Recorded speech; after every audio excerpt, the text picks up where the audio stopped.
parecía funcionaba hoy, ¿eh? Te digo porque llevo todo el día aquí. Mira, a ver. Puede ser que esté roto el cable. No llega, ¿no? No, que lo vamos a tropear. ¿Cómo está dándole ahí? No funciona, ¿verdad? Es que llevo...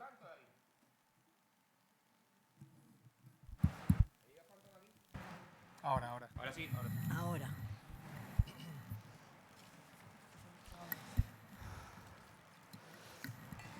Hola a todos y a todas. Muy buenas tardes. Llegó el día. Llevamos muchos meses preparando este encuentro. Lo hacemos cada año y siempre procuramos traer ponentes muy interesantes para todos nosotros, mujeres y hombres con cáncer de mama y con otros cánceres que también les puede interesar. Voy a primero dar las gracias a las entidades que han sido posibles, que nos han ayudado a sostener el gasto de estas jornadas, que ha sido COFARTE, que aquí está COFARTE y están aquí ellas, para darte las gracias, de verdad, que siempre que llamamos a tu puerta siempre estás ahí. Muchas gracias a las dos. Cecilia y Verónica. Y luego tenemos de Cácer, que no sé si está aquí, Cácer.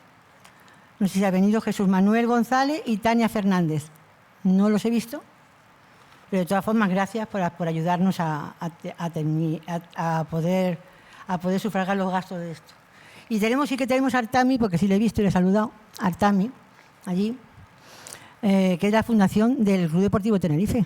Importante que esté aquí también y que nos diga el deporte es importante. Sabes que el deporte para nosotros es la bandera de Ámate. Por lo tanto, tener aquí una persona como él que se implique, que venga a vernos, yo lo agradezco muchísimo también.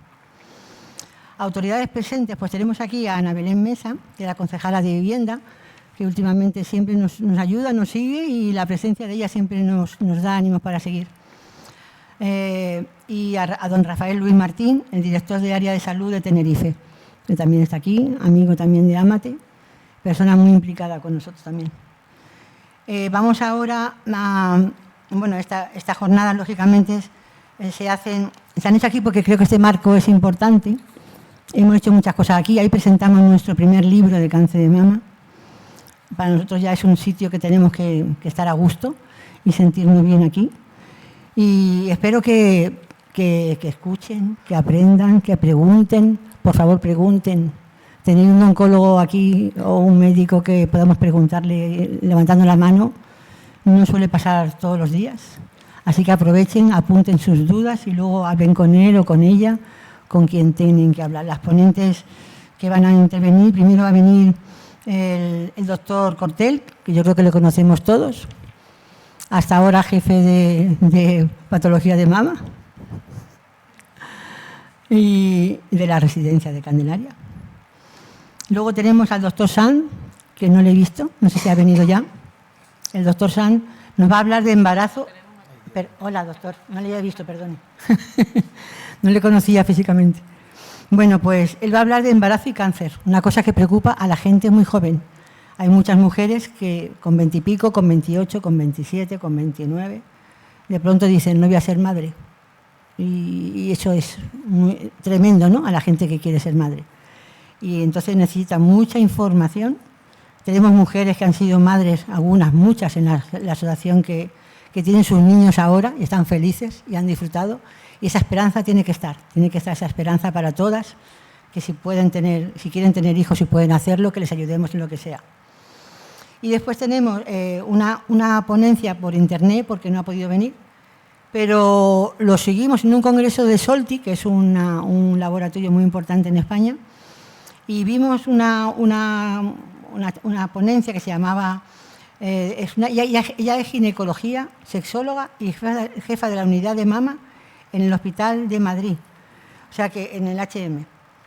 Y la ponencia se llama Bienvivencia, la ha puesto ella, salud sexual y cáncer de mama. No he visto a nadie que hable como ella de esos problemas que tenemos todas después de la quimio. Todas, o casi todas. Y después estará aquí Pilar, que está aquí con nosotros. Ella es la presidenta de la Asociación de Cáncer de Mama Metastásico de toda España. La metástasis. El 30% normalmente hacemos metástasis, peores o mejores. Ella es, lógicamente, una paciente de cáncer metastásico de mama y se pelea en Bruselas, en el Congreso, en todas partes para conseguir esos medicamentos que muchas veces no han llegado a tiempo y no llegan a tiempo. Últimamente ha conseguido ya 5 medicamentos que llegan a las personas con metástasis. Para mí es como una maravilla porque debe ser tremendo que sepas que existe algo que te va a salvar y no puedas llegar a ello. Entonces, ella nos va a contar muchas cosas del cáncer de mama metastásico, va a ser importante, yo creo. Así que espero que todo eso, luego habrá una mesa redonda para quien quieran preguntar. Espero que sea muy interesante, lo hemos hecho con mucha ilusión, hemos intentado traer novedades y amigos, que también hay amigos aquí, que seguro que van a aportar muchas cosas. Entonces vamos a dar el paso primero. Me toca a ti. El doctor Adasat, no es doctor, tú no eres doctor, eres director, es el gerente del hospital de Luc, el de La Laguna, yo le llamo doctor, porque digo, hospital, doctor, no. Es el gerente, Adasat, una persona también muy empática, que nos ha recibido siempre con mucho interés y nos ha escuchado muy bien, cosas raras, porque tiene mucho tiempo, muy poco tiempo y muchas cosas que hacer, pero nos ha dado su tiempo, que yo siempre lo agradezco mucho, y hemos tratado de explicarle todos los problemas que tenemos. Él se llama Adasat Goya y le dejo la palabra. Muchas gracias. Ay, hola. Ah, no funciona el tuyo. A ver. Hola. Hola. Hola. Mejor, ¿no? ¿Se me escucha? Muchas gracias, la verdad. Para mí es un placer y un orgullo poder estar aquí. En primer lugar, saludar directora, viceconsejera, Mari Carmen, resto de autoridades, asistentes, muchas gracias. Y para mí es un auténtico orgullo poder estar en este evento representando a la institución que dirijo, que es el Complejo Hospitalario Universitario de Canarias, que muchos de ustedes conocerán. Ya que tengo la oportunidad, pues me gustaría aprovechar para contarles un poco qué hacemos y en qué estamos apostando por solucionar o por poder ayudar a tratar el cáncer de mama. En nuestro hospital hay un compromiso claro con esta patología. Desde hace ya 20 años tenemos un grupo de investigadores que colaboran en diferentes proyectos de investigación para el desarrollo de nuevos fármacos que están teniendo muy buenos resultados. Desde hace 3 años tenemos un procedimiento especial para la detección del cáncer de mama en el cual nos comprometemos que en un plazo de 40 días la persona tiene que haber sido analizada y tratada. En el caso en que no ha sido intervenida en un plazo de 40 días, se debe a que el tratamiento que requiere impide que sea intervenida en ese plazo. Pero el compromiso es que en nuestro hospital, en 40 días, el procedimiento tiene que estar cubierto. Y por darles una cifra, el año pasado se detectaron 382 neoplasias de mama y la totalidad fueron recubiertas, como les digo, en un plazo inferior a 40 días. Y además el 53% de ellas se pudo hacer con cirugía mayor ambulatoria, con lo cual la calidad en el trato y en lo duro que es el proceso para todas las personas que lo sufren, pues hace que sea bastante más llevadero y ha sido de gran satisfacción. Pero no nos quedamos ahí.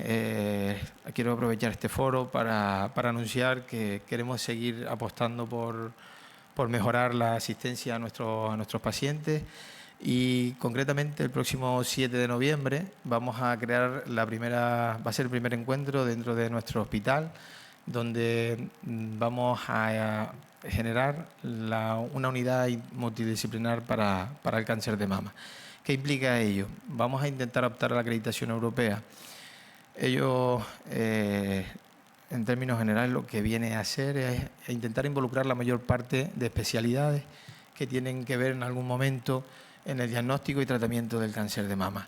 Queremos que además de los servicios que normalmente interactúan, que puede ser radiólogos, ginecología, oncología y en nuestro hospital medicina nuclear, queremos y también anatomía patológica, que me olvidaba, queremos también que empiece a formar parte de esta unidad multidisciplinar el equipo de laboratorio y el equipo de genética, puesto que teniendo esta unidad, tendremos un abanico mucho más grande de herramientas para poder abordar las patologías, y con una segunda intención, que es incrementar el screening que ya de por sí ya está protocolizado en la comunidad autónoma, y ampliar la edad en la que empezamos con ese screening, puesto que, como bien ustedes ya saben y nos comunican, cada vez la aparición de la enfermedad es a una edad más temprana, por lo tanto la importancia de que ese screening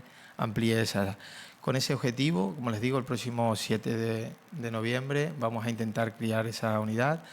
La vamos a intentar que la lidere el doctor Eduardo Salido, que es un anatoma, ay Dios que no lo digo, un patólogo de nuestro hospital de mucho renombre, un gran investigador, y que vamos a intentar, como les digo, consigamos esa acreditación para poderlo poner en servicio de todos nuestros pacientes.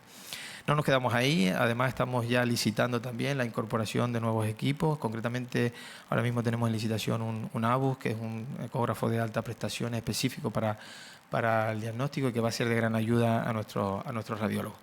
No me voy a extender más, lo que sí quería dejarle bastante claro es el compromiso que tiene nuestro hospital con cualquier enfermedad, pero especialmente con la que hoy intentamos aquí representar y tratar. Muchas gracias por la asistencia y felicitarlas por la iniciativa.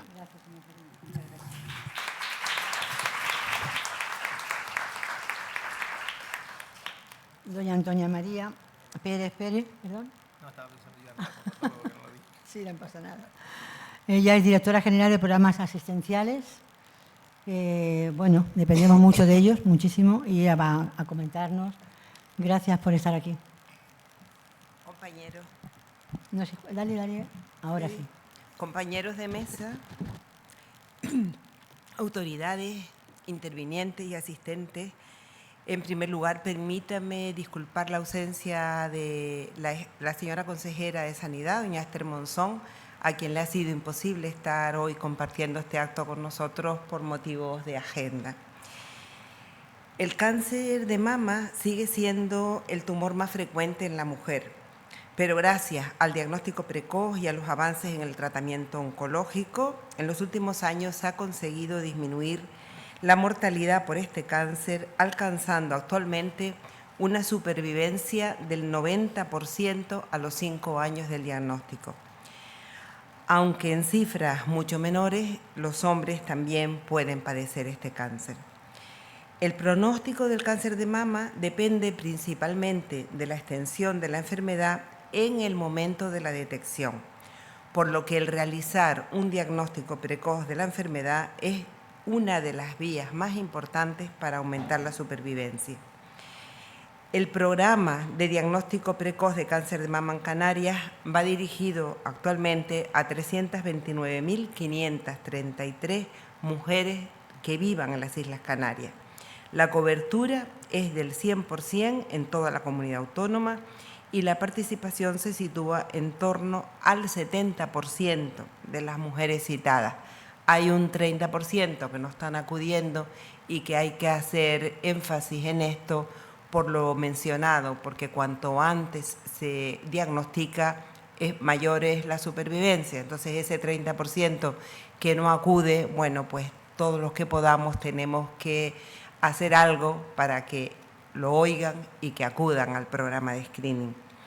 Durante el 2023 se realizaron un total de 115.877 mamografías a las mujeres citadas, y de ellas un 3% fueron derivadas a centros hospitalarios de referencia para continuar el estudio. Como resultado, se detectaron en este año 587 nuevos cánceres de mama. El programa cuenta con 10 unidades fijas y con una unidad móvil. Esta se desplaza por todas las islas para acercar el servicio a toda la población y mejorar el acceso a aquellas mujeres que vivan más alejadas de los centros sanitarios.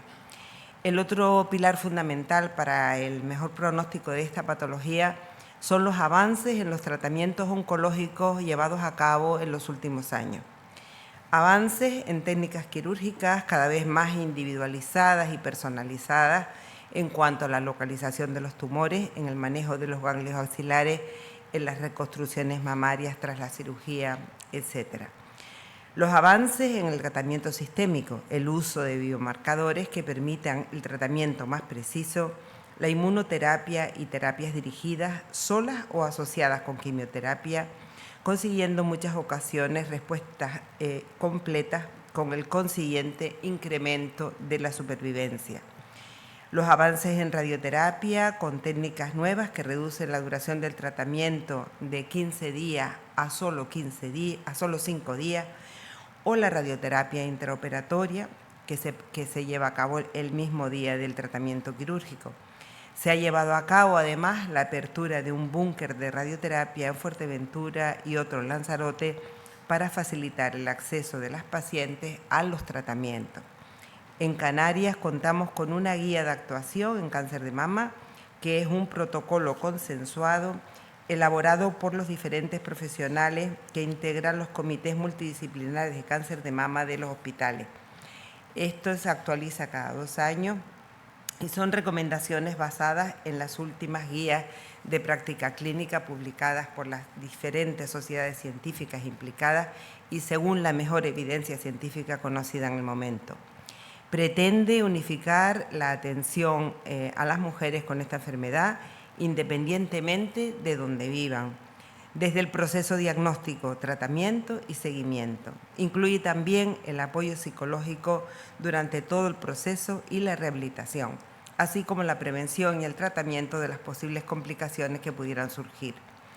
La atención psicológica y social en todo el proceso diagnóstico y durante el tratamiento es una parte fundamental, tanto para el paciente como para los acompañantes, y debe estar incluida en la atención oncológica multidisciplinar para garantizar la calidad y la equidad en la asistencia. Por último, quiero agradecer a las asociaciones de cáncer de mama y con especial mención a AMATE, su labor, destacando la importancia que las charlas informativas y sus intervenciones han tenido en el conjunto de la provincia a la hora de evitar miedo e informar sobre la prevención, resaltando también la importancia que estas acciones han tenido para reforzar la autoestima en la mujer. Muchas gracias a todos y esperemos que esta jornada sea muy fructífera. Gracias. Gracias, doña Antonia. Muchas gracias. Importante. El programa de screening, importante, nos salva muchas vidas, cogido a tiempo, pero hay que cogerlo a tiempo. Ese 90% son los que se cogen a tiempo.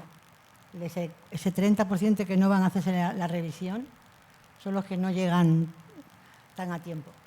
Es importante que sigamos dando información de que el cáncer no duele y que hay que ir cuando no se siente, no hay que ir cuando ya te duele. Y eso ustedes lo llevan muy bien. Lo malo es que las mujeres no van todas. El 25% o el 30% no acuden a esa cita. Me parece increíble. Bueno, pues ahora va a inaugurar el acto, por favor. Doña Cristina Arseo es la viceconsejera de Igualdad y de Diversidad. También es parte nuestra también, hemos hablado mucho con ella también, la igualdad y la diversidad. Importante. Gracias. Muchas gracias, señora presidenta. Señor director general de LUC, don Goya González, señora Antonia María Pérez, directora general de programas asistenciales, concejala, director del área de salud, don Rafael Luis Martín, ponentes, invitados, asistentes, público en general. Muy buenas tardes a todos y a todas. Muchas gracias por venir y seguir un año más contribuyendo a la divulgación científica, pero a la vez cercana, de los nuevos datos sobre el cáncer de mama. Y sobre todo, muchas gracias a AMATE por esta labor incansable de apoyo y asesoramiento a pacientes con cáncer de mama dentro de lo que se inscribe esta jornada. El pasado 19 de octubre se celebró el Día Internacional contra el Cáncer de Mama y se arrojaron datos, la verdad es que estremecedores. Se estima que en España hay 132 casos por cada 100.000 habitantes y la probabilidad de desarrollar cáncer de mama siendo mujer es de 1 de cada 8, el lema de esta jornada. La Consejería de Sanidad del Gobierno de Canarias dispone del programa, como saben, de diagnóstico precoz de cáncer de mama, que está dirigido a 329.533 mujeres entre 50 y 69 años que viven actualmente en las islas. Pero nunca está de más recordar, como decíamos, y decía nuestra presidenta, que el autocuidado es fundamental y que sirve de mucho la autoexploración y no saltarse ninguna de las revisiones periódicas, por favor. La realidad es que de todas estas mujeres incluidas dentro del programa de cribado, un 35% pues no acude a las revisiones periódicas. Por eso tenemos que seguir insistiendo en la importancia de la prevención para conseguir que aunque el cáncer aparezca, pues haya posibilidades indiscutibles de combatirlo. Sobre todos estos datos y estas recomendaciones, pues hablarán ya mejor pues, los invitados a los que estamos a punto de escuchar. Sin embargo, pues como viceconsejera de Igualdad y Diversidad, pues yo querría hacer hincapié en recordar a las parejas masculinas de las pacientes la corresponsabilidad de vida. Desde esta viceconsejería pues trabajamos en distintos talleres para que los hombres se impliquen en esos cuidados en la familia y en el hogar de manera habitual, porque creemos que eso pues fomenta las relaciones más enriquecedoras y redundan en el bienestar familiar. En el caso de las familias en las que en casa ha entrado el cáncer de mama, pues este trabajo silente que se realiza a través de la concienciación y la educación pues se revela como perentorio. Si las mujeres nos vemos además en la obligación de hacer dobles y triples jornadas, pues lo que repercute en nuestra salud emocional, física y mental, pues ya pueden imaginarse ustedes cuando se presenta una enfermedad como el cáncer de mama. Les quiero recordar que el 87% de personas que pide excedencias por el cuidado de menores son mujeres, o que el 93% opta por trabajar a tiempo parcial para mantener los cuidados de la familia. Entonces, ¿qué puede hacer una familia que se ve azotada por la noticia de una enfermedad como esta si la corresponsabilidad no está establecida así de antemano o si la tarea de los cuidados solo recaía en la que ahora es la paciente? Yo le dejo ahí con esa pequeña reflexión en las buenas manos de los ponentes de hoy, los doctores Cortel y Sanz, la doctora Mercedes Herrero y Pilar Fernández de la Asociación del Cáncer de Mama Metastásico. Y sin más, doy por inaugurada estas jornadas que espero que disfruten y sean en beneficio de toda la sociedad, de todas nuestras islas. Muchas gracias. Muchísimas gracias.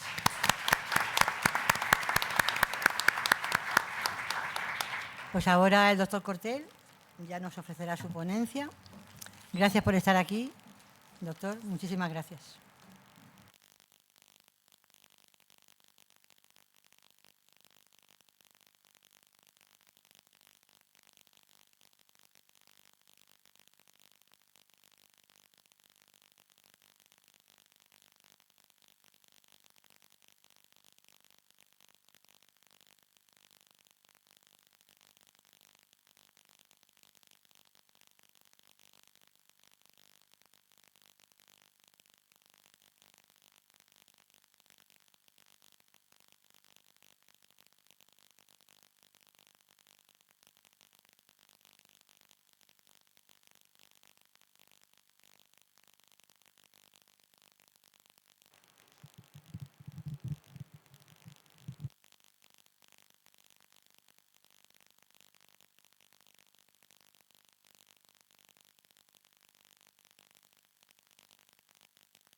Sí, ahora. Bueno, menos mal. Sí. Bueno, buenas tardes a todos. En principio, agradecer a la AMATE, a la asociación, quizá de las más punteras que hay en Tenerife en la defensa de las pacientes con cáncer de mama, la invitación. Yo soy uno de los, muchos me lo conocéis aquí, veo alguna cara conocida por ahí. Bueno, yo soy de los que se enfrentan al cáncer de mama día a día en la consulta y los que se contactan habitualmente con la primera impresión de la paciente cuando recibe la noticia de que tiene un cáncer de mama. Y cuando yo le pregunté a doña Carmen Bonfante de cuál era el público que iba a recibir esta ponencia, y me dijo que eran las pacientes, muchas de las que yo he tenido el honor de tratar en la Candelaria, conoceréis que una de mis insistencias es en que la paciente conozca exactamente qué le pasa, que no esté simplemente mirando a un médico que le va diciendo palabras extrañas que no entiende y que además tampoco participa de alguna forma en las decisiones o que se le plantea. Hay una cita filosófica que es el ars medica, que fue introducida por los padres de la medicina. La mayoría se han olvidado de quiénes eran, médicos me refiero, en los cuales hay médicos que curan y médicos que cuidan. Realmente, yo aparte de ser ginecólogo y de dirigirla hasta ahora, como decía el doctor Bonfant, el centro o la unidad de mama, que es simplemente una sección dentro de ginecología de la Candelaria, la mayor parte de gente ahora los médicos que salen ahora son médicos que curan. Es decir, son médicos que están muy interesados en atacar el cáncer, ¿vale? En curar a la paciente del cáncer, pero sin la paciente. Es decir, mi misión es curar a la paciente, acabar con el cáncer, pero sin que la paciente participe demasiado del proceso de diagnóstico y de curación. En cambio, hay otros médicos que cuidan. Yo soy de los médicos que quieren cuidar a la paciente. ¿Qué significa cuidar? Pues no solamente es curar, sino hacerla partícipe también de lo que está pasando, de que entienda perfectamente su situación y además de que de alguna forma colabore con su estado de ánimo en la curación de la enfermedad. Por eso, cuando me dijo que la mayoría, el público habitual iba a ser pacientes, pues decidí hacer una ponencia con dos objetivos. Un objetivo, que por eso es lo que debes conocer. Yo creo que todas las pacientes que tienen un cáncer de mama deben de conocer muy bien cuando le dice el médico que tienen un cáncer triple negativo, que sepan muy bien qué significa o que sepan muy bien qué pueden esperar con ese diagnóstico. Y otro dato muy importante, que nosotros los que estamos en el campo de batalla en primera línea, es el tema de los datos. O sea, en el Hospital de la Candelaria no hay una base de datos. Los datos de las pacientes que se operan los recojo yo personalmente desde hace 5 años que asumí la dirección de la unidad de mama. No sé muy bien si hay datos en otros hospitales. No se contrastan los datos entre hospitales. Yo no sé los datos, no sé cuántas pacientes se operan en el UC o en el hospital, en los hospitales de Las Palmas. No hay ningún dato, ninguna reunión interhospitalaria para poder contrastar esos datos, porque podría ser interesante. Ahora veremos, y por eso este objetivo de esta ponencia es que ustedes o que las pacientes conozcan exactamente qué son las palabras que les soltamos nosotros normalmente en una consulta y que se quedan con la cara mirando, están totalmente aterrorizadas por la palabra cáncer y no entienden nada, y sobre todo dar los datos que yo he podido recoger del Hospital de la Candelaria, que curiosamente a nivel nacional nos felicitan, pero a nivel local no. Bien. A ver si... Bien, y el primer dato que creo que es importante es simplemente ese que hay ahí, es decir, en el año 2020, en el Hospital de la Candelaria, se operaron en la unidad de mama 362 pacientes, de las cuales 341 eran cáncer de mama, y en el año 2023, 3 años después, se operaron 510 pacientes, 496 cánceres de mama. Esto podría ser una cosa alarmante, porque sobre todo del año 2020 al año 2023 no se incrementó el número de quirófanos disponibles para operar a esas pacientes, ni se aumentó el número de disponibilidad de recursos ni de personal. Lo digo porque, claro, se habla de muchos datos. Cuando se hablan de datos generales, no se hablan de con qué armas se enfrentan los que se enfrentan de verdad día a día, todas las mañanas, en las consultas y en los quirófanos con el cáncer de mama. Simplemente es un dato que representa el incremento significativo de los cánceres de mama que no va en relación con el incremento de los recursos y de los medios para poder atajarlo. Y ahí pueden ver más o menos como en una comparativa de años, y yo casi me voy a poner allá, que creo que es mejor para el puntero, porque desde aquí lo veo todo.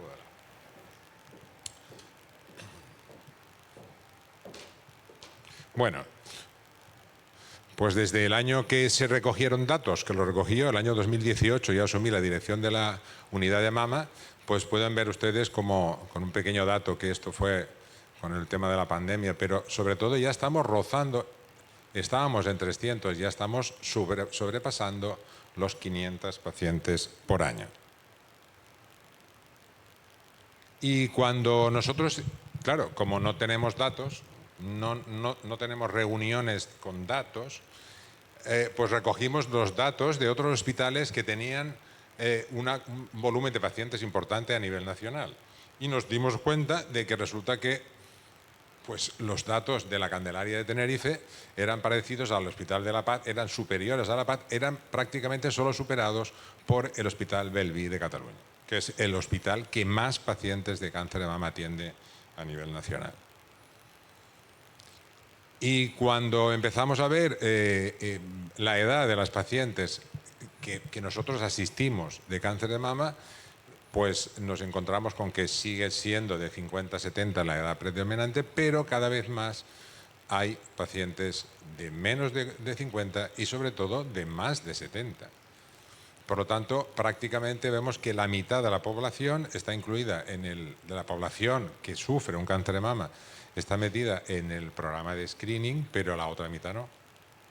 Y esto tendría que hacernos pensar, sobre todo, que no todas las pacientes están incluidas. Bueno, y esto ya ahora se vuelve loco. A ver, aquí.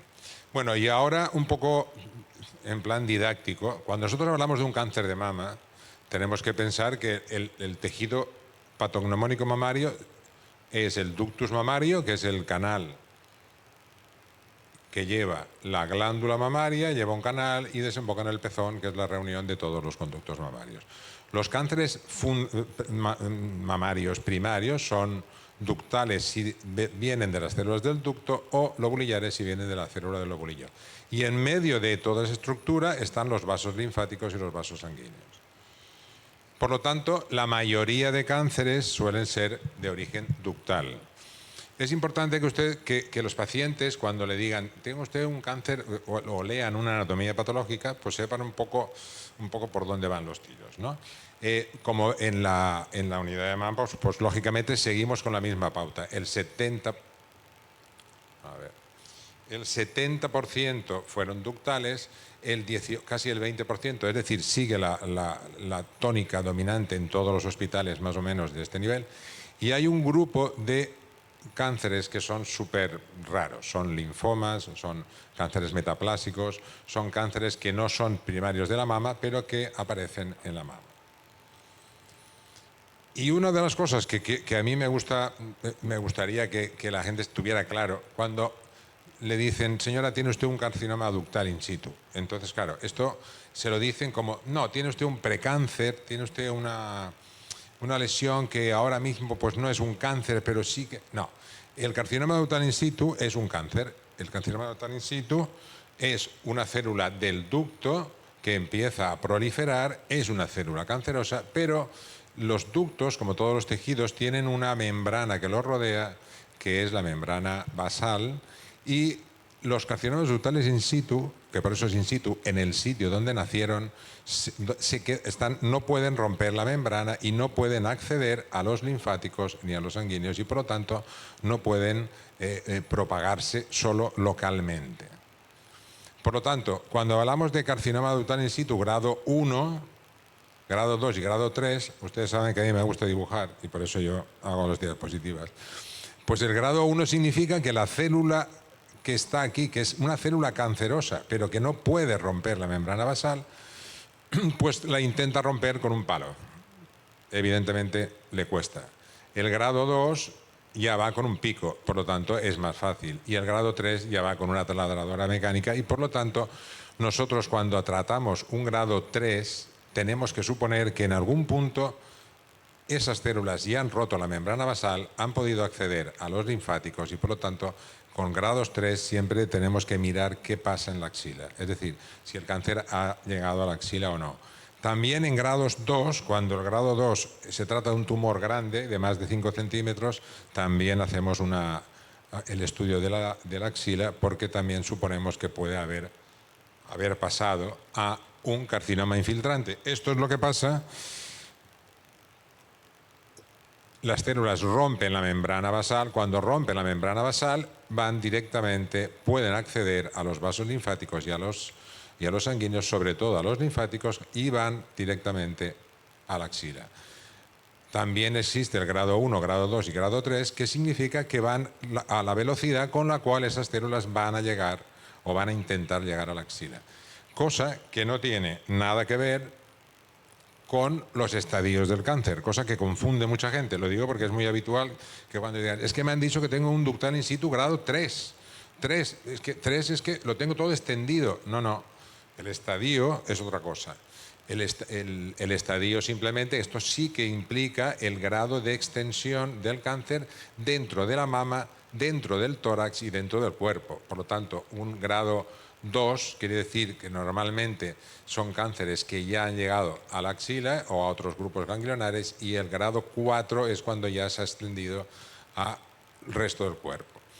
Por lo tanto, no confundan los grados de cuando hablan de carcinoma infiltrante o ductal in situ con los estadios del cáncer. Y cuando vamos a la consulta, los datos que tendríamos que valorar para determinar qué situación o qué tratamiento va a ser el más adecuado, primero vamos a fijarnos en el tamaño del tumor. El tamaño de referencia serían de 2 centímetros. Los tumores de 2 centímetros o menores se pueden considerar tumores pequeños, por encima ya mayores. Que exista uno o varios focos de tumor en la mama. Por eso es muy importante no solo hacer una mamografía, a veces hay que hacer una resonancia, hay que hacer un PET, hay que hacer otras pruebas para que no lleguemos al quirófano y nos encontremos con que no había uno, había otro cáncer, o dejemos un cáncer ahí. La afectación de los ganglios axilares, por supuesto, es importante para saber el grado de extensión, si han llegado ya a la axila o no las células cancerosas. Y fundamentalmente las características inmunohistoquímicas del tumor, que son estos receptores que habrán visto estas siglas muchos en sus propias anatomías patológicas y que muchas veces no saben muy bien qué significa que lo tenga alto un receptor o que tenga bajo el otro, o que sea un ER2 o que tenga un KI muy alto. Todo esto lo que indica es grados de agresividad, como veremos ahora, del tumor, y por lo tanto capacidad de respuesta a diversos tratamientos de los que utilizamos habitualmente. Pues aquí ven ustedes la diferencia. No es lo mismo un tumor de este tamaño a un tumor de este tamaño. Cuando planteamos qué tratamiento vamos a hacer o vamos a dar, tendremos que ver, eso es un dato fundamental. No es lo mismo un tumor del mismo tamaño en una mama pequeña que en una mama grande, porque obviamente esto también condiciona, es decir, no solo el tamaño tumoral, sino la relación del tamaño tumoral con el tamaño de la mama. Y no es lo mismo un tumor que 3 tumores divididos así. Es decir, la multifocalidad o unifocalidad también es un dato que también nos fijamos y que de alguna forma es importante. Y otra cosa muy curiosa es que se habla, obviamente, y es importantísimo, la detección precoz del cáncer, pero después cuando vamos a la clínica nos encontramos que la mitad, 48% más aún, de los cánceres que aparecen en la consulta son cánceres de más de 2 centímetros. Por lo tanto, cuando estamos hablando de el plantear un tratamiento, es muy importante este tema, es decir, el tamaño del tumor. No encontramos tumores pequeñitos, esos son los tumores multifocales, que no son muy habituales, gracias a Dios, habitualmente sale un foco tumoral, pero fíjense que los tumores de más de 5 centímetros son realmente importantes y condicionan una complicación después a la hora del tratamiento, que intenta ser lo más conservador posible. Con estos tumores es complicado. Y cuando hablamos de los ganglios, ¿dónde va el cáncer? Cuando un cáncer, como hemos visto, es infiltrante y se mete en el vaso linfático, normalmente puede ir a la mamaria interna. Estos son normalmente los tumores que están en la parte interna de la mama. Normalmente los ganglios que nosotros vamos a resecar en los casos de las linfadenectomías o que vamos a comprobar en el caso del ganglio centinela son los tumores de la axila, estos tres, ¿no? Los tumores supraclaviculares son normalmente la evolución, es decir, cuando un cáncer sobrepasa el nivel axilar, aparecen tumores por encima de la clavícula y normalmente tanto estos como los de la mama interna no son resecables. Los resecables son los axilares. Muchas veces aparecen también ganglios intramamarios que no son tumores, sino ganglios que aparecen en el seno del tejido mamario. Y el ganglio centinela es una palabra que todo el mundo oye, pero vamos a ver qué significa un ganglio centinela. Pues muchas veces no lo tiene muy claro. Para que la gente lo entienda, el ganglio centinela es una estructura de los ganglios axilares que se forma como si fuera un racimo de uvas, en los cuales el cáncer llega por el vaso aferente linfático y no puede afectar a estos ganglios de aquí si no ha afectado a los primeros. Normalmente es 1 o 2, hay veces que hay hasta 3, pero son los primeros ganglios que reciben y que por lo tanto serían los primeros en ser afectados si el cáncer de mama se disemina a la axila. Y bueno, y aquí así un poco en plan de colorines, pero yo creo que sí lo verán como mucho más sencillo. Cuando hablamos de receptores, hablamos de 4 receptores fundamentales. Los receptores de estrógenos, los receptores de progesterona, ER2 y el Ki67. Como veremos, tanto el estrógenos, progesterona y el ER2 son receptores de membrana, es decir, son receptores que van a recibir van a impulsar el crecimiento tumoral a base del contacto con distintos mediadores, y el Ki67 es una proteína nuclear que lo que hace es que acelera el crecimiento de la célula. Como veis, es verdad que normalmente, bueno, a ver, sí, aquí. Los que tienen más capacidad de impulsar el crecimiento de la célula suelen ser el ER2 y el Ki67, el Ki67 y el ER2. Los receptores de estrógeno y progesterona, cuando son positivos, normalmente estimulan el crecimiento celular, pero no de la manera que lo estimulan los otros 2 receptores. Y una de las cosas que todo el mundo, o cuando hablan, tiene usted bueno, se lo dicen, pero a veces no, tengo un luminal B, tengo un ER2 positivo, tengo un triple negativo. Pues simplemente la distribución de esos receptores en la célula tumoral es la que indica qué tipo de tumor tenemos. Sería como el apellido del tumor. Los luminales A son tumores que, como veis, tienen muchos receptores hormonales y muy poco Ki67. No tienen receptores ER2, igual que el luminal B, que tampoco tiene receptores ER2, tiene menos, pero puede tener también receptores hormonales, y sobre todo lo que tiene es un número aumentado de mayor aparición de Ki67 en sus células. El basal es el único que tiene el ER2, los receptores ER2 positivo, tiene muy pocos receptores hormonales y también tiene una alta concentración de Ki67, y el triple negativo no tiene ningún otro, solo el Ki67, que lo tiene además en una representación muy importante. Esto, por ejemplo, es aquí podéis ver la cantidad de Ki67 que tiene un tejido mamario normal, que es mínima, y como todas las células con afectadas, sobre todo las células cancerosas, basal-like, o sea, basal positivos o triple negativos, lo conjugan de forma masiva.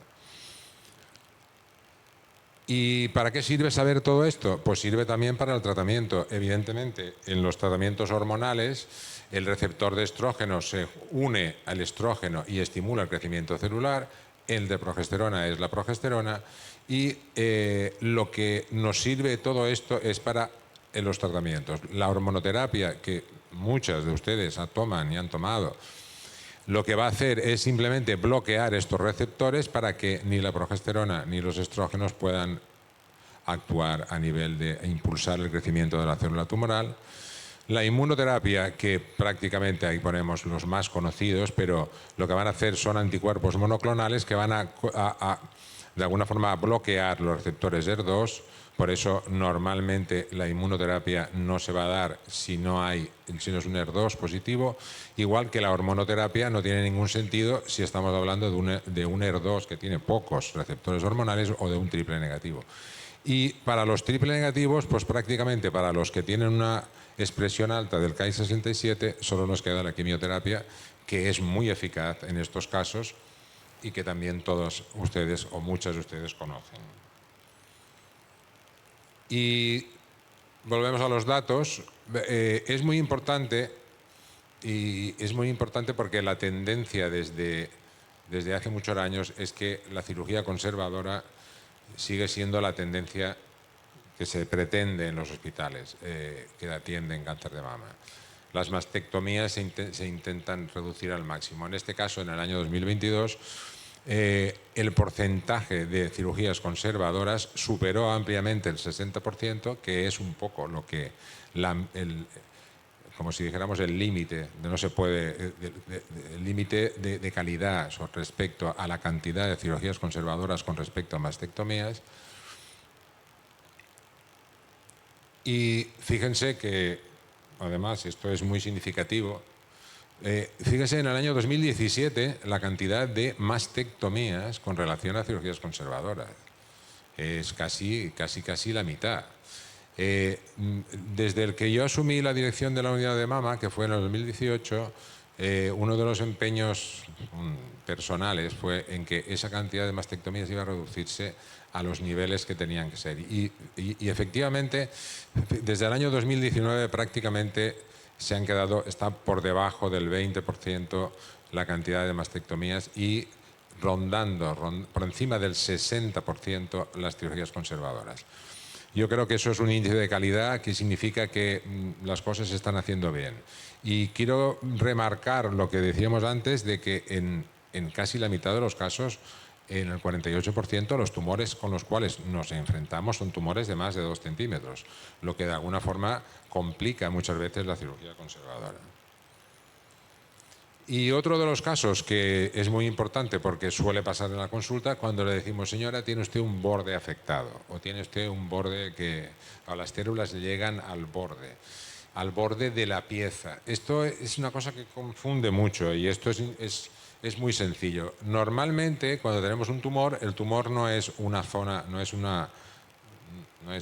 no tiene una forma redondeada y como si fuera una bola, como si fuera una esfera, sino que es más bien como una estrella. Las células tumorales se tienden a extender a través desde el centro tumoral hacia la periferia. Esto que estamos viendo aquí es una pieza quirúrgica, es decir, de una cirugía conservadora, en la cual el tumor lo tenemos en el centro, en la cual lo hemos podido localizar con una semilla magnética y en la cual lo amarillo es lo que realmente se ve en la mamografía. O sea, cuando hacemos un control de la pieza, el radiólogo que hace el control de la pieza nos dice, sí, sí, señor, está perfecto.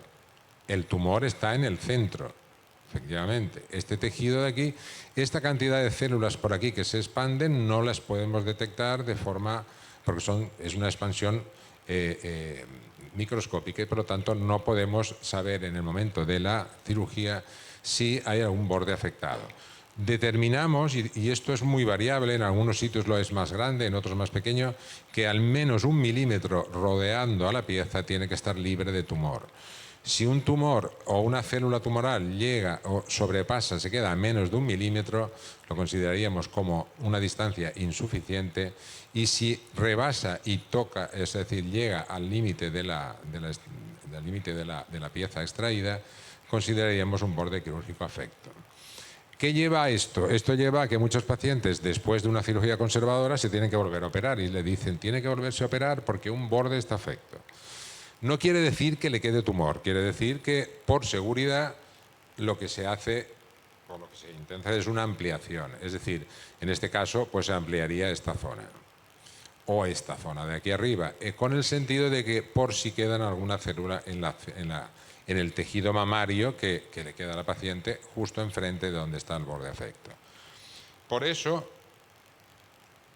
y frente a eso, ahí tienen una pieza, por ejemplo, para que vean, este es el dibujo mío. Ay, no, perdón. El día que yo controle esto bien, vamos a ver. Aquí. Esto es realmente una pieza, como se haría una mamografía de una pieza quirúrgica. Como ven, esto es el tumor, está en el centro, pero realmente esto es un localizador alámbrico. No, ahora mismo en algunos sitios se utilizan estos, otros se utilizan semillas magnéticas, pero en fin, lo que quiero decir es que realmente aquí no podemos ver estas células hasta donde llegan. Intentamos que la distancia macroscópica sea suficiente, pero muchas veces hay zonas de afectación de bordes. Y esto nos lleva a hacer una ampliación. La ampliación significa esto, una segunda intervención. Y otra vez lo mismo, en el año 2017 las ampliaciones eran exageradas, un 21%. El límite de calidad es que no se deben de hacer más del 10% de ampliaciones, y fíjense que nosotros en la Candelaria estamos en un nivel de un 4 o un 3,9% de ampliaciones, es decir, absolutamente dentro de los criterios de excelencia. Pero lo curioso de las ampliaciones es que cuando hacemos ampliaciones nos encontramos con que realmente son todas negativas. Es decir, prácticamente todas. En este caso, solamente en un caso hubo una afectación mayor de 1 centímetro. Normalmente son o negativas totalmente o con algún foco menor de 1 centímetro. ¿Qué significa eso? Pues que realmente la validez de las ampliaciones es cuestionable. ¿Cuál es el problema de esta? Que claro, cuando estamos hablando cirujanos, los cirujanos sabemos que cuando hacemos una cirugía conservadora, normalmente los bordes quirúrgicos de la pieza, normalmente se utiliza bisturí eléctrico y por lo tanto suelen ser, normalmente tienen un área alrededor de la pieza que extraemos que normalmente hace que cualquier célula perdida por ahí no aparezca. Se siguen haciendo porque realmente en muchos casos cuando la paciente va con un informe con un borde afecto, pues los no quirúrgicos pueden decirle, señora, tiene usted, aún le queda cáncer, etcétera. En otros sitios ya donde estas cosas de alguna forma han visto que no vale la pena, se da radioterapia y se dan concentraciones de radioterapia en la zona peritumoral que suelen ser suficientes. Otro tema importante, el tratamiento no adyuvante. El tratamiento no adyuvante es el que consigue que, a pesar de tener tumores grandes, podamos después hacer cirugías no agresivas. Como veis, el tratamiento no adyuvante, por ejemplo, en la unidad de mama en el año 2022, ahí viene un poco la evolución. Llevamos casi prácticamente 1 de cada 4 pacientes es sometida a quimioterapia en adyuvante. Hormonoterapia en adyuvante, muy pocas pacientes, porque la eficacia de la hormonoterapia es bastante menor que la quimioterapia y, por lo tanto, para que entiendan un poco cómo funciona, sobre todo, porque cuando le dices quimioterapia en adyuvante la gente empieza un poco a complicarse la vida. Normalmente las pacientes que son subsidiarias de quimioterapia en adyuvante suelen ser pacientes con tumores grandes y con axila positiva, es decir, que tienen cáncer en la mama y la axila la biopsia es positiva también. Si nosotros hiciéramos lo que se hacía siempre, era ir directamente a la cirugía, con un tumor mayor de 2 centímetros y con una axila positiva, tendríamos que hacer una cirugía radical, mastectomía y linfadenectomía axilar. Si le diéramos quimioterapia después, pues el mal ya está hecho. Es decir, se ha hecho una linfadenectomía, puede tener complicaciones de la linfadenectomía como el edema, como el linfedema, las alteraciones funcionales del brazo y de alguna forma ya está hecha la mastectomía y está hecha la linfa. Cuando tenemos estos casos, sobre todo en tumores que son, además de ser grandes y tener la axila afectada, son quimiosensibles, es decir, fundamentalmente los HER2 positivos y los triples negativos. Entonces, normalmente se utiliza la quimioterapia en adyuvante. Damos quimioterapia en adyuvante con la idea y con la intención de que este tumor, que antes era muy grande, se convierta en muy pequeño o desaparezca, y que la axila, que antes era positiva, se negativice. Y en este caso, en vez de hacer una mastectomía con linfa, es decir, en vez de hacer una cirugía radical, haríamos una cirugía mucho más conservadora. En el caso de que en el ganglio centinela, claro, en vez de hacer una linfadenectomía, haríamos un ganglio centinela. Realmente haríamos una disección axilar dirigida, que significa que marcaríamos el ganglio que era positivo, que puede ser el ganglio centinela o no, y sacaríamos el ganglio marcado y el ganglio centinela. Si estos dos ganglios o el ganglio sale negativo, con esto hemos convertido una mastectomía linfa en una conservadora con un ganglio centinela y por lo tanto sin los problemas de una cirugía radical. Y en el caso de que fuera positivo el ganglio centinela o cualquiera, o el marcado, si no es el centinela, haríamos una linfadenectomía en segundo tiempo. Como veremos después, y ahí está hoy por hoy, este es un poco el reto, es intentar no hacer esa linfadenectomía tampoco. Y esto, por ejemplo, visto ahora a nivel, esto es un tumor de mama después, o sea, antes de la quimioterapia, y fíjense que hay una respuesta completa, ha desaparecido después de la quimioterapia. Es decir, cuando vemos exactamente qué tipo de tumores, y hay una comparativa entre el año 2020 y 2022 en la Candelaria, vemos que la mayoría en el 2020, vemos que el porcentaje de luminales A era muy pequeño, lógico. ¿Por qué? Porque son tumores poco sensibles a la quimioterapia y por lo tanto no suelen ser subsidiarios de quimioterapia en adyuvante. La mayoría tumores triple negativos, ER2 positivos y luminales B. En el 2022, fíjense que los luminales A han aumentado. Es decir, estamos dando quimioterapias también en pacientes teóricamente con tumores no demasiado quimiosensibles porque, como veremos ahora mismo, la respuesta a la quimioterapia en la mama, es decir, respuestas completas, quiere decir desaparición total del tumor, o respuesta parcial mayor, quiere decir reducción de más de la mitad del 50% del tamaño tumoral, es decir, estas pacientes, casi más del 75%, son pacientes que podemos convertir una mastectomía en una cirugía conservadora. Y veis que la respuesta en la mama es muy importante, es muy eficaz la quimioterapia en la mama, pero en tanto la axila no lo es tanto. Es decir, prácticamente un poco más de la mitad conseguimos convertir una linfadenectomía en ganglio centinela, pero prácticamente casi la mitad tendríamos que hacer una linfadenectomía porque persistiría la afectación de la axila. Y esto viene un poco a colación con lo anterior. Como veis, en el año 2020 utilizábamos pocos luminales A, se utilizaba quimioterapia, y en el 2022 muchos más. Pero fíjense que al final las respuestas completas y parciales mayores en el 22, habiendo utilizado la quimioterapia en luminales A, que son poco quimiosensibles, era casi incluso mayor que en el 2020. Por lo tanto, ¿qué quiere decir eso? La eficacia de la quimioterapia en adyuvante pues, se mantiene y consigue.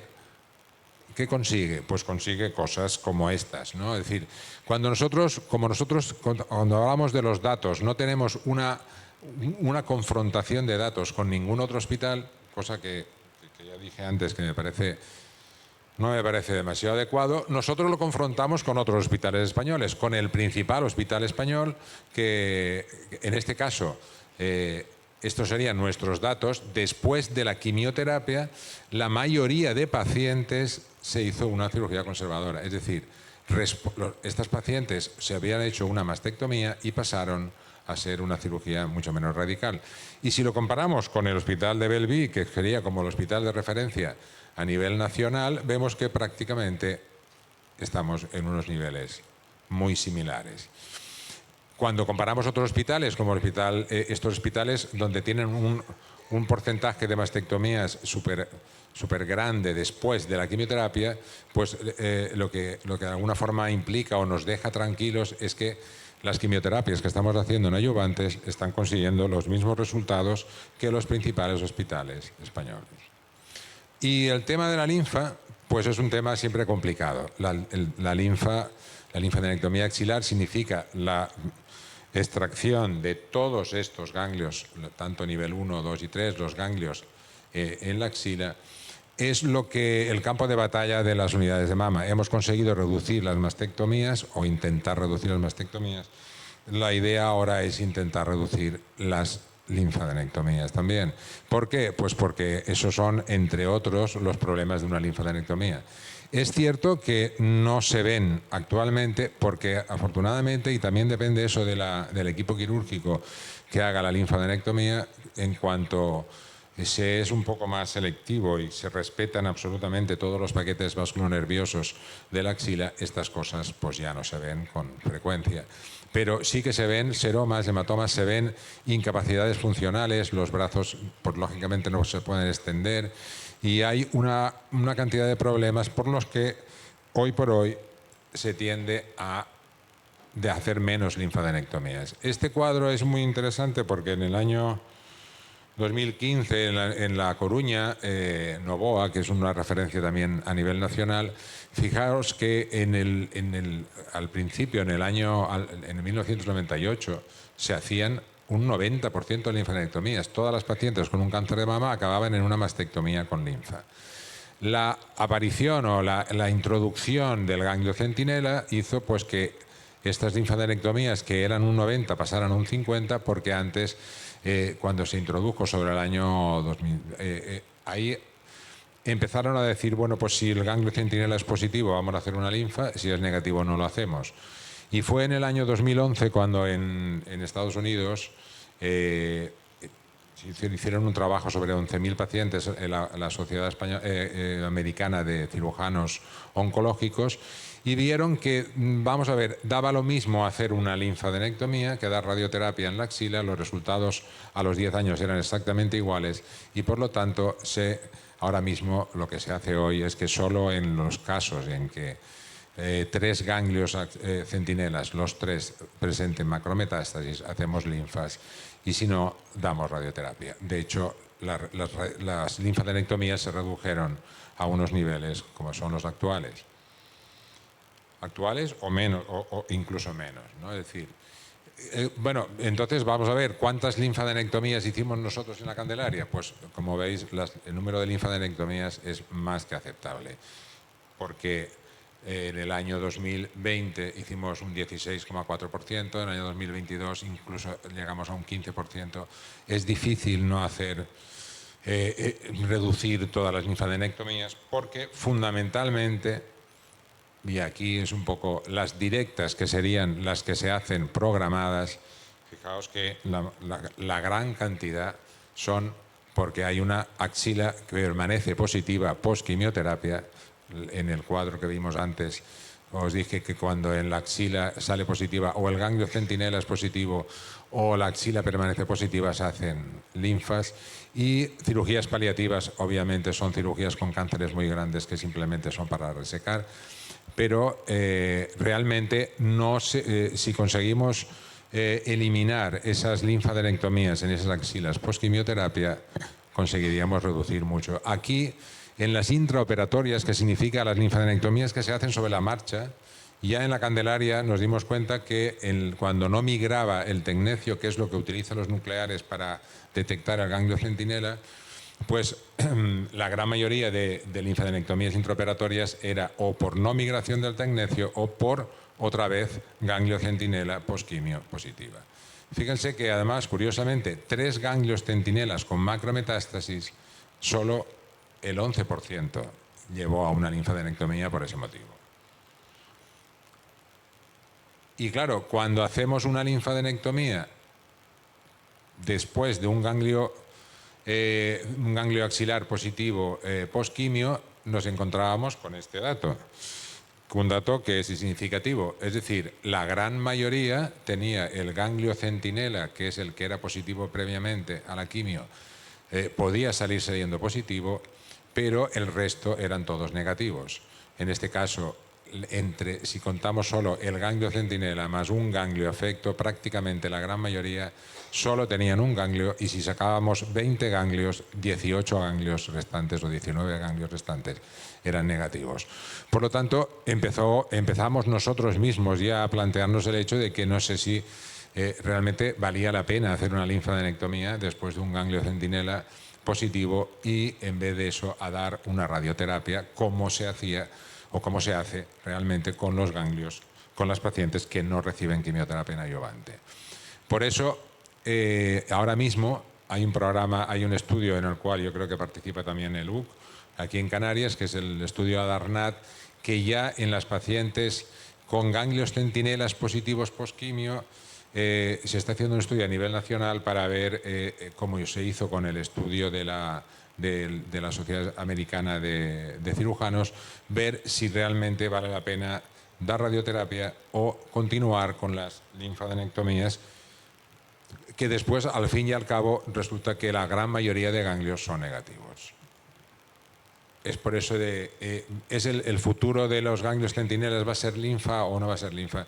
Yo estoy convencido de que las linfadenectomías van a pasar a unas cifras realmente minoritarias, porque así como antes hacíamos ganglios centinelas positivos, hacíamos linfa y nos dábamos cuenta de que realmente la gran parte de los ganglios eran negativos, lo mismo va a pasar aquí, y probablemente en un futuro, espero que cercano, los ganglios centinelas positivos postquimio no llevarán linfadenectomía, sino que llevarán radioterapia.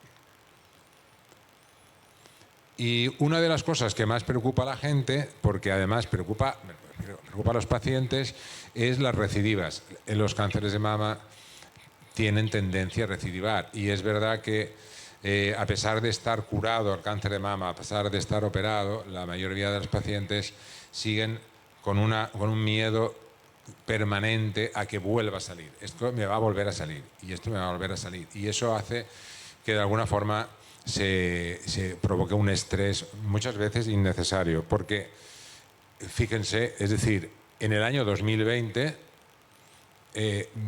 fueron un 13% de recidivas, es decir, no fueron muchas, pero si contamos y las dividimos entre recidivas a menos de 5 años, es decir, solo fueron un 3,8%. En el año 2020, de cada 100 pacientes, solo 3, o sea, casi 4 pacientes recidivaron en 5 años. En 10 años, un 7,3. Si vemos los índices de calidad de recidivas que tienen que ser menos del 5% a 5 años y menos del 15%, por lo menos eso nos da un dato, que es que aparentemente no lo estamos haciendo tan mal.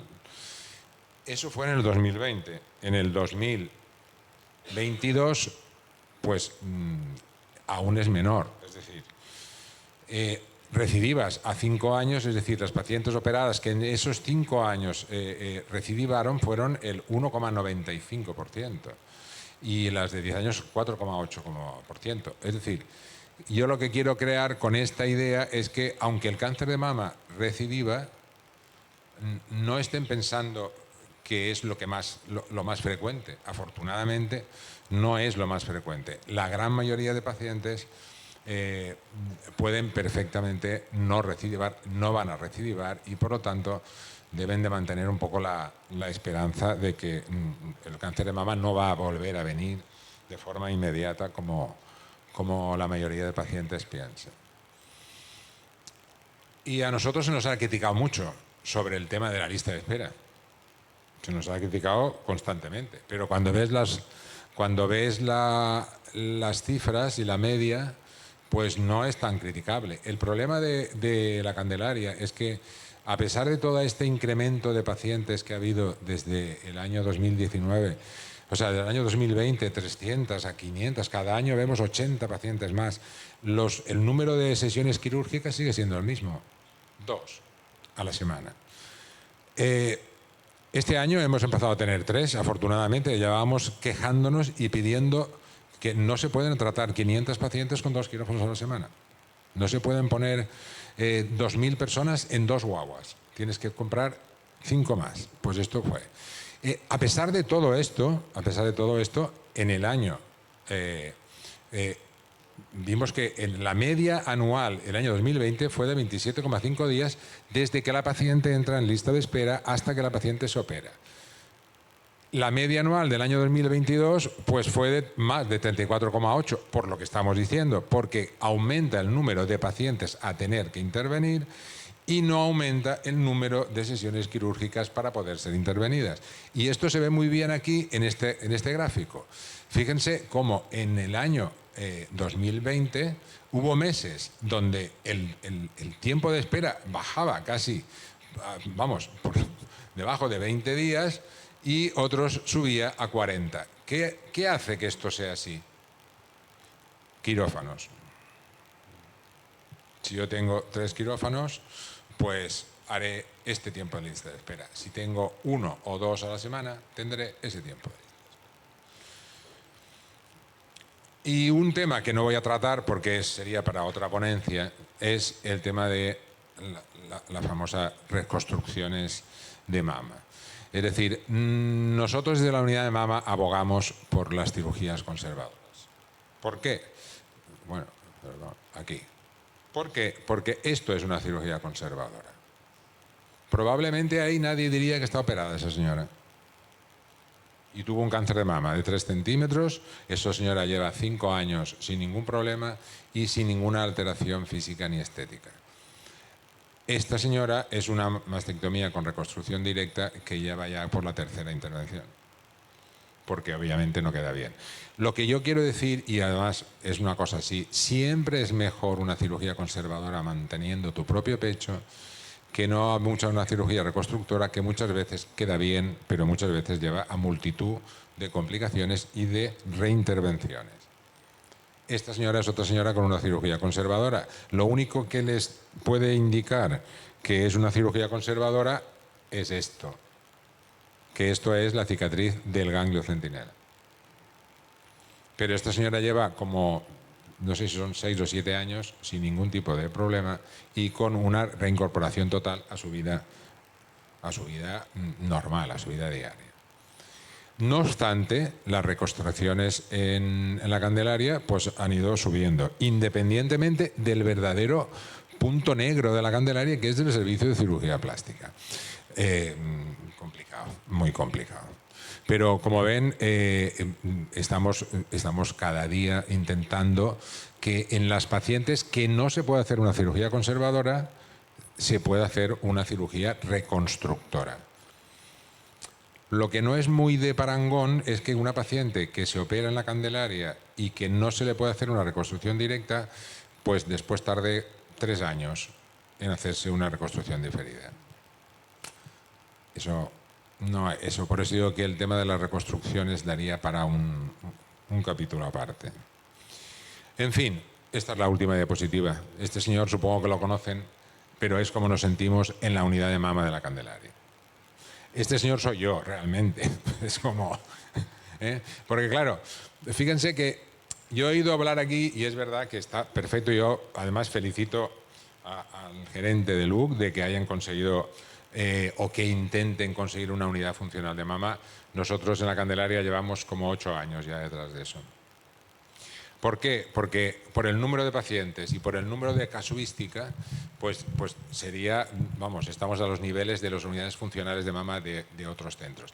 Pero tengan en cuenta que la Candelaria no es una unidad funcional. La Candelaria es una unidad de mama que de unidad tiene poco, porque es una especie de señor que intenta controlar a 7 servicios independientes.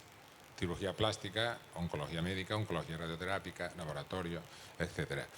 Ustedes saben que lo digo porque claro, yo soy como de los de batalla. Cuando ustedes cogen 7 médicos y los ponen todos juntos y le preguntan una pregunta, ninguno dice la misma cosa.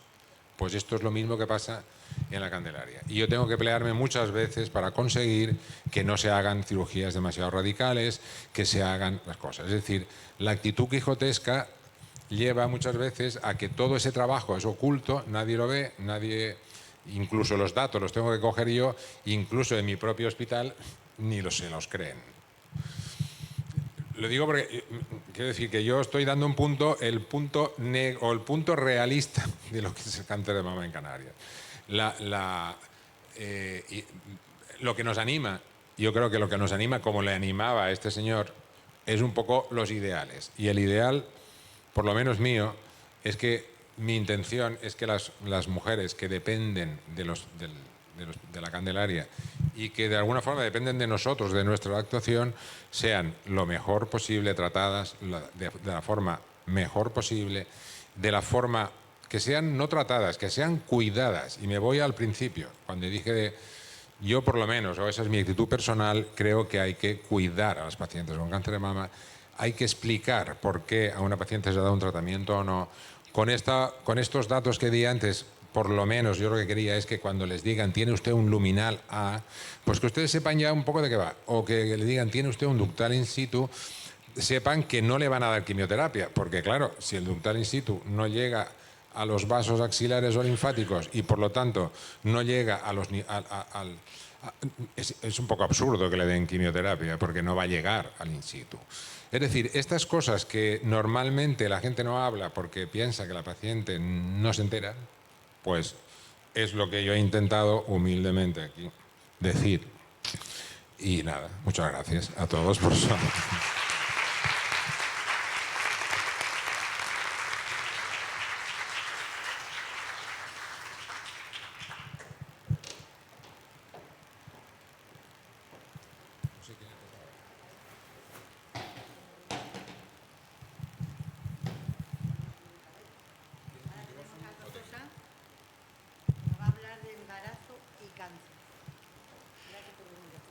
Gracias. Vamos retrasados de tiempo. No sé si me puede encargar la presentación. Uy, necesitaré un puntero. Gracias. Y gracias a las caras conocidas. Muchísimas gracias por venir. Yo aún recuerdo cuando era joven, aún más joven, más médico, aún más joven, y estaba en las prácticas de la carrera. Y en la consulta apareció una paciente que venía con su marido. Se estaban intentando ser padres. Llevaban ya unos cuantos intentos. Iban ya por la última, porque habían sido varias gestaciones, que no había llegado ninguna a término. La paciente estaba súper cansada. Y llega un día donde de repente nos viene y nos comenta que le han hecho una ecografía y no solo se ve feto, sino que incluso el corazón está latiendo y hay bienestar fetal. Esta sí que sí es vamos, esta sí que sí va a ser la definitiva. Bueno, no os podéis imaginar los gritos de alborozo, de júbilo, una maravilla. Eso inundaba toda la consulta y a mí me impactó un montón. Ella estaba de 8 semanas y 4 semanas más tarde, esta paciente a la que vamos a llamar Vida, viene y nos comenta que le han diagnosticado cáncer. El médico le ha dicho que podría ser necesario incluso operar o dar tratamiento de quimioterapia. Ella está asustadísima, no sabe qué hacer y me vuelve a preguntar: doctor, ¿qué tengo que hacer? Yo aún recuerdo esas palabras: doctor, ¿qué tengo que hacer? Pues bueno, yo soy Lucas Sanz Monge, soy oncólogo médico, estoy desarrollando mi actividad en el Hospital del Sur, que por si no saben se ha abierto desde principios de verano. Estoy viendo principalmente toda la patología de la mujer y muchísimas gracias, porque todavía soy un desconocido en la isla, por invitarme a la charla. Y vamos a hablar sobre todo de varias consideraciones. Lo primero, ¿qué es el cáncer? Vamos a hacer un repaso, aunque el doctor Cortel, el cortor ha sido excelente. Una fisiología de lo que es el cambio de la mujer y qué supone tener un cáncer, cómo vamos a manejar eso y un poquito de los aspectos emocionales. El cáncer, ¿qué es realmente? Pues lo primero sería irnos a la base. Nuestro cuerpo se compone de células. Esas células son pequeñas piezas que se ensamblan, forman los tejidos, forman los órganos, tienen una función de por sí. Y estas células están totalmente equilibradas, tanto que en ese equilibrio tienen que crecer, hacer su función, reproducirse, y cuando ya se van haciendo ciertamente viejas tienen que morir. Y esto tiene que estar perfectamente equilibrado. ¿Qué ocurre? Que ciertas células empiezan a funcionar mal y empiezan a hacer un crecimiento desmedido, empiezan a reproducirse muchísimo cuando no toca, no mueren cuando les toca, y el problema en sí, que supone generar un tumor, no se agrava solo ahí, sino que lo verdaderamente peligroso de que algo crezca es que nos invada. Significa que pase esa membrana basal, eso que nos protege, y que alcance sangre, alcance linfa. La invasión es un problema, pero una vez que hemos alcanzado sangre, podemos incluso esas células viajar, implantarse en otra parte del cuerpo y seguir creciendo, y es lo que llamamos metástasis. Entonces, ¿qué nos causa el cáncer? Las células, normalmente, nacemos con todas ellas, con toda esa función perfecta. Y no son sino los daños que se van haciendo sobre las células, daños pues, tipo físicos, como puede ser el sol que tomamos cuando vamos a la playa, puede ser el humo del tabaco, puede ser la inflamación sostenida por malos hábitos, estrés, etc. Mil cosas, la mala alimentación, que dañan el núcleo, dañan el ADN. ¿Y el ADN? ¿Qué es el ADN? Pues el ADN realmente yo lo llamo nuestro manual de instrucciones porque es donde realmente está codificado cómo cada célula se tiene que comportar. Y claro, si ocurren errores, las células se comportan mal. Si justo hay un mecanismo que dice que hay que replicarse y eso está aberrantemente mal, la célula no va a hacer otra cosa sino replicarse. Y claro, uno se pregunta como médico, como oncólogos, ¿cómo podemos interferir ahí? Pues supongo que muchas sabéis lo que es el tratamiento de quimioterapia, que no deja de ser una lejía, un veneno que yo pongo en el cuerpo con la intención de arrasar y no permitir que ninguna célula del cuerpo pueda ni crecer, ni desarrollarse, ni reproducirse, y entonces acaba con todo el crecimiento del cuerpo. Eso afecta principalmente a lo que más crece, que es lo malo, pero también nos afecta a lo bueno, que tiene los efectos secundarios. Pero también tenemos el desarrollo, gracias a Dios, de la ciencia, de medicamentos que van justo a ese mecanismo aberrante que está mal. Hay una proteína que se llamó HER2, que una vez se muta o se amplifica, condiciona que la célula no haga otra cosa sino crecer, crecer, crecer, crecer. Si tenemos medicinas diseñadas contra esa proteína, la célula deja de crecer. Trastuzumab, pertuzumab.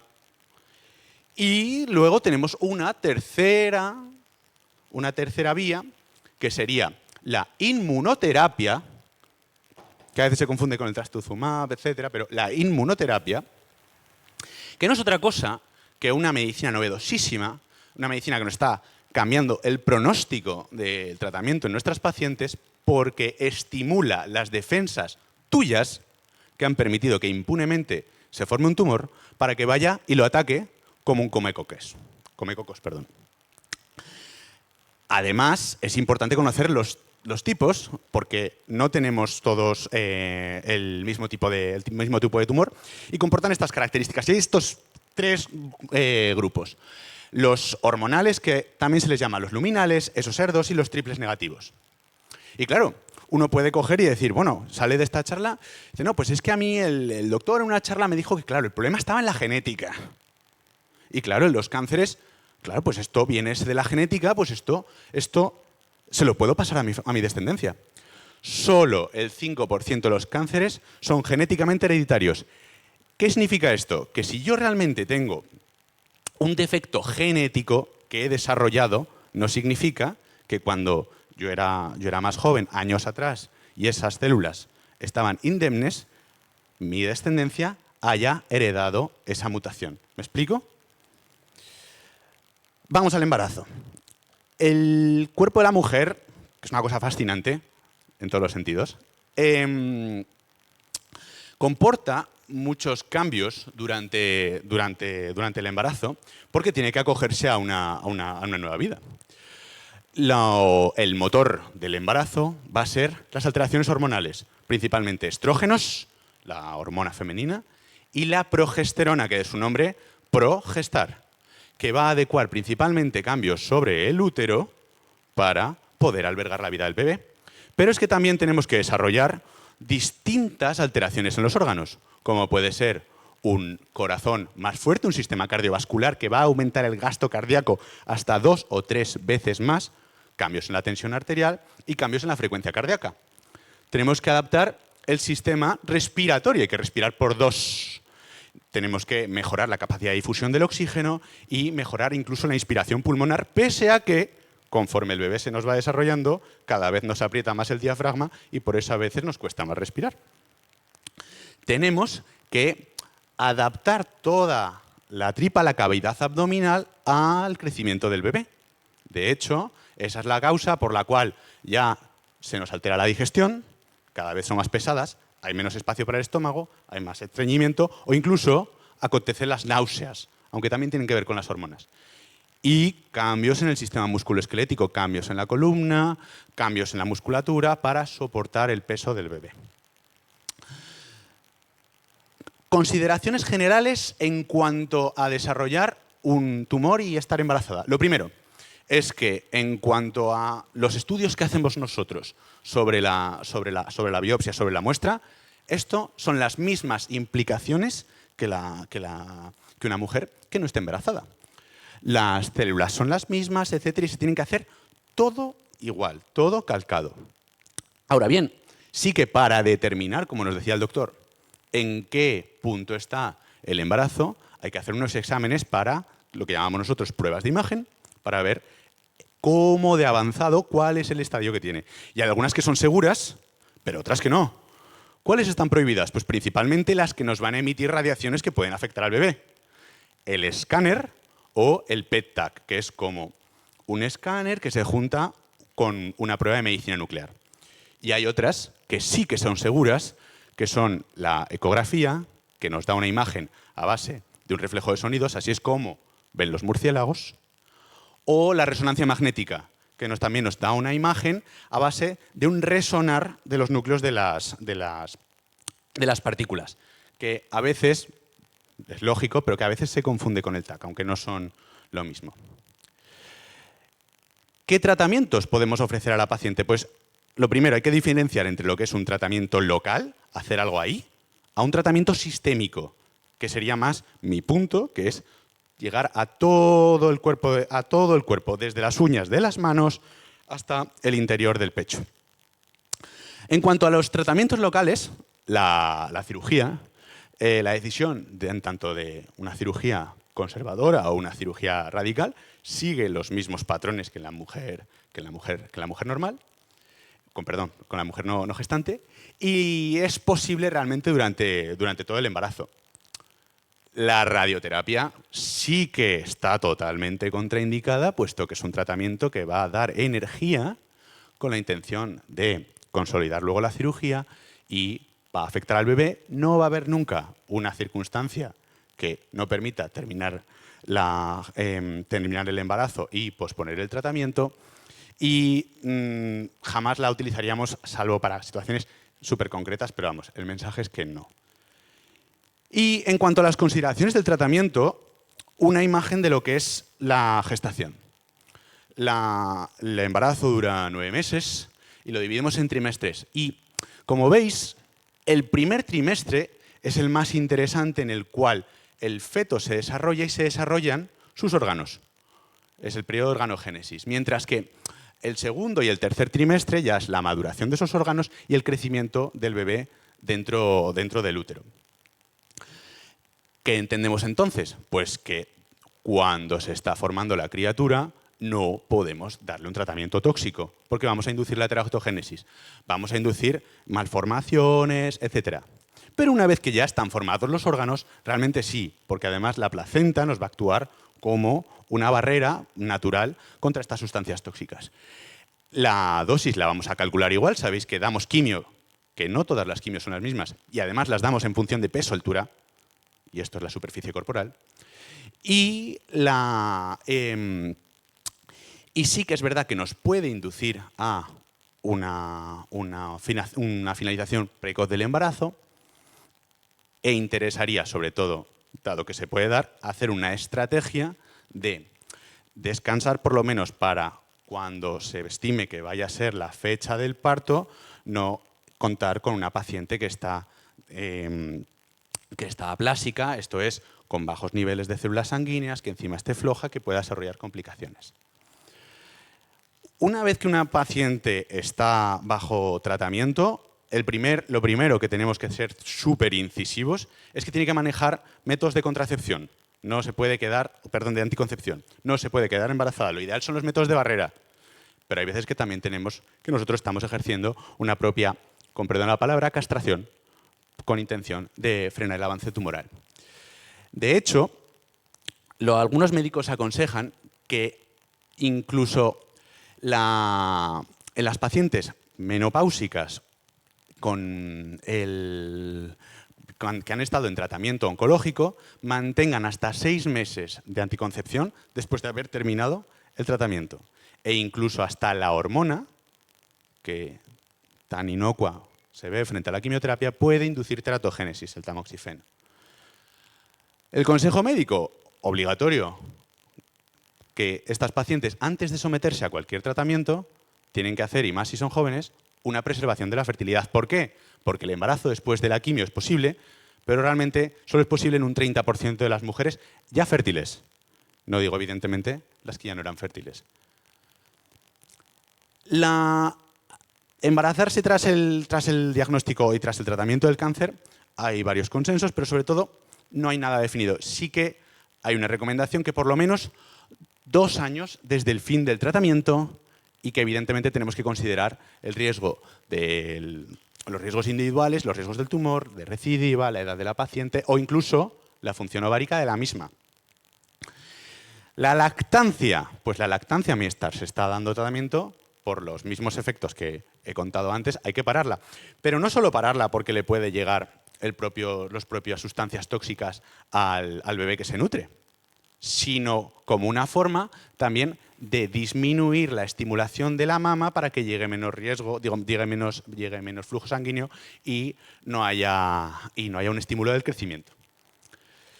Y unas pinceladas acerca de los aspectos emocionales. Una paciente que durante su embarazo es diagnosticada de un cáncer es una paciente extremadamente frágil. ¿Por qué? Porque esto nos va a llevar a una situación de desamparo, de un miedo absoluto, que además se refrenda en que es una situación rara, en la que la práctica clínica no lidiamos constantemente y va a generar mucha incertidumbre. Además, la propia mujer va a experimentar sentimientos de culpa hacia sí misma por haber desarrollado la enfermedad y por lo que le pueda acarrear a su bebé. O incluso una situación ya de colapso total, de confusión, de no saber qué hacer e incluso de poder hacer situaciones que le pueden hacer incluso daño a sí misma. El papel del apoyo aquí sí que es fundamental, porque muchas veces con todo este problema hay una tendencia al cierre de sí misma y al cierre del resto de las personas y tenemos que apoyarnos en personajes sólidos como son la familia, los amigos, el personal profesional de psicología y evidentemente el personal profesional y intentar confiar en ellos dentro de que cada uno tenemos nuestra idiosincrasia, pero a lo máximo posible. Y esto es un poco el trabajo de nuestro vínculo externo, pero crucial también es el trabajo interno, lo que es un poco trabajar sobre sí misma, aceptar esa ayuda que se nos brinda, toda que se nos brinde, centrarnos en el presente. De nada sirve ni tanto lo pasado, de nada sirve las circunstancias que ahora, y perdónenme la expresión, a mí me encanta decir que la medicina es muy fácil a toro pasado, cuando ay, claro, es que se picora, y claro, es que eso, todo eso, tal, no sé cuántas, y juntar esos hilos es muy sencillo, claro, en el momento es difícil. Y tampoco sirve de nada vivir en el futuro y generarse ansiedades y anteponerse a situaciones que todavía no hemos vivido. Obligatorio también hablar de las emociones y más en una fluctuación tan hormonal, obligatorio que si hay una circunstancia que me está generando mucha tristeza, permitirme llorar y permitirme compartirlo y no tener vergüenza, no tener tapujo y no tener culpabilidad de lo mismo. Iba a dejar un turno de preguntas, pero claro, a mí me surgió una, porque esta es muy pertinente. Realmente, si yo me he inducido un tratamiento de fertilidad con todo lo que conlleva, ahí estamos estimulando un óvulo, ¿Me puede esto dar más cáncer? La respuesta es que no. La respuesta es que no. Es verdad que hay evidencia, como todo en medicina, de lo cierto y de lo contrario, pero la fuente es que en absoluto. ¿Vale? Muchas gracias. Todos estos dibujitos, es que me gusta sacar pecho, los hago yo porque es verdad que con la medicina se perdió mi vocación de artista, pero es verdad que me gustaría animarme, ya que esta ha sido mi presentación, a hacer un Instagram divulgativo y demás, que ya tendréis noticias de él, pero que bueno, será, entiendo, para finales de diciembre, que ahora estoy muy ocupado. Muchísimas gracias por asistir.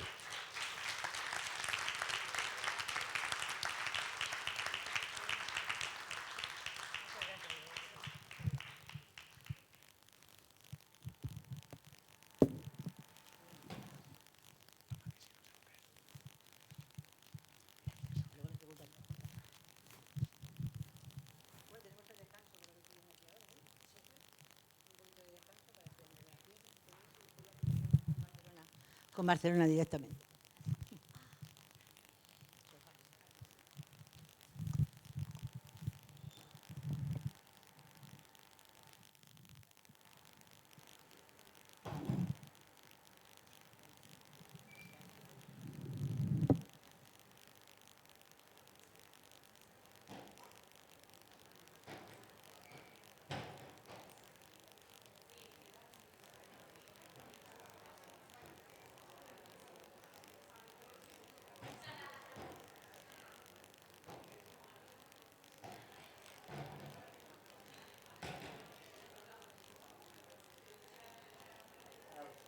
Yo soy una de cada 8. Yo soy una de cada 8. Yo soy una de cada 8.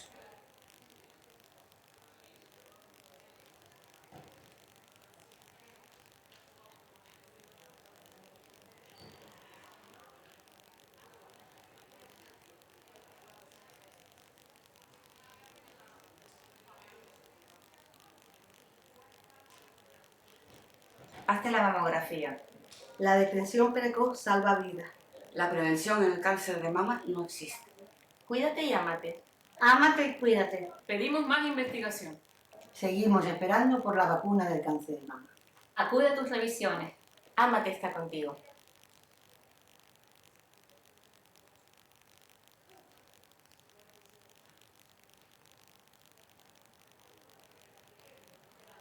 Una de cada 8 mujeres serán diagnosticadas de cáncer de mama. Yo soy una de cada 8. Yo soy una de cada 8. Yo soy una de cada 8.